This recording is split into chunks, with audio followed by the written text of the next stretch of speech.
Welcome back to Z World News. I wanted to touch base with you guys and let you guys know a little bit about the Nord Stream 2 pipeline, what's going on, and why is it so important in that area that the U.S. is willing to go to war with Russia over this pipeline, destroy all the relationships that they have with the European continent over it, because it's causing sovereignty issues as well. Are these countries running their own governments, or are they only being subservient to the U.S. will? So all of this comes into question. The German government want this pipeline created. They want it created so they can have a direct access to the Russian gas for their winter months in those areas. Currently, they're dependent on the fuel through Ukrainian access. And with the conflict that's going on between Russia and Ukraine, there was some issues with that pipeline earlier during the conflict. Ukraine wasn't paying their gas bill, so Russia shut the gas off to Ukraine, sort of shut the gas off to the rest of Europe because of the disagreements that they were having at that time. They did make arrangements. The contract that they had did expire,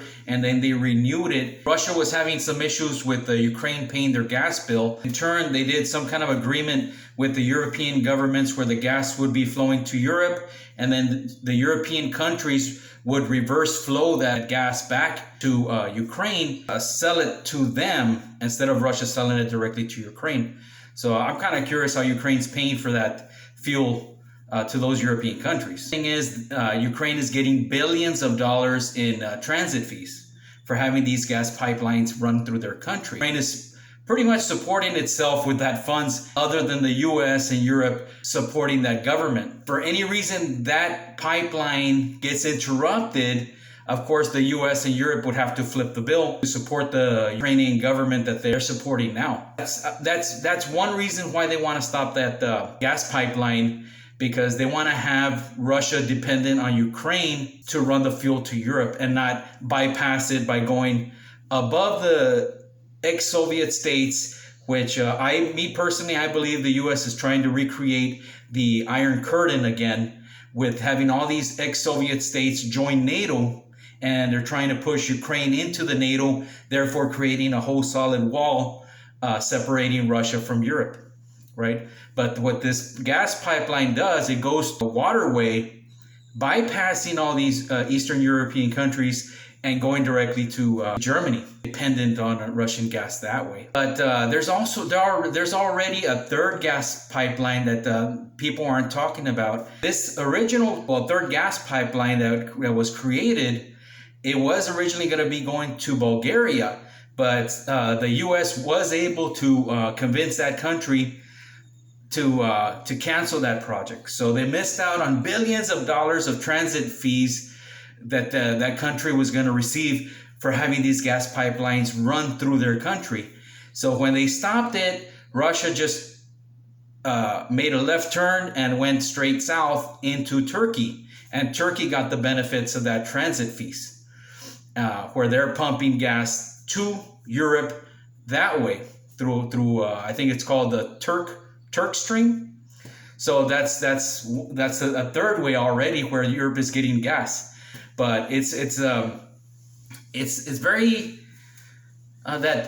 sad that the U.S. is punishing Germany because they won't cancel this big project that's going to benefit their country.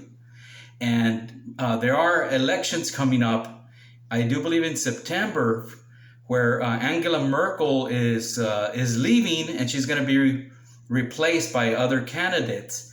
And there is one particular candidate, I don't have her name, but she's running against the Nord Stream 2 pipeline, right? And against being more harsh with China and Russia. So I'm pretty convinced that the U.S. is going to back that horse right there to support her in becoming the next chancellor of Germany and aligning more with the U.S. way of thinking in canceling the Nord Stream 2 pipeline. So keep an eye out on that. If the U.S. is going to be meddling in the German elections, or if another candidate is going to win and keep things the way they are in keeping the Nord Stream 2 pipeline. But if it's getting pretty hot in that area because it's 95% complete, I can just imagine what happens if it gets 100% complete. So We'll keep you posted on any updates, any news that comes your way. It comes my way, and I'll put a video out. If you like our content, please subscribe, and I'll see you in the next video. Have a good one.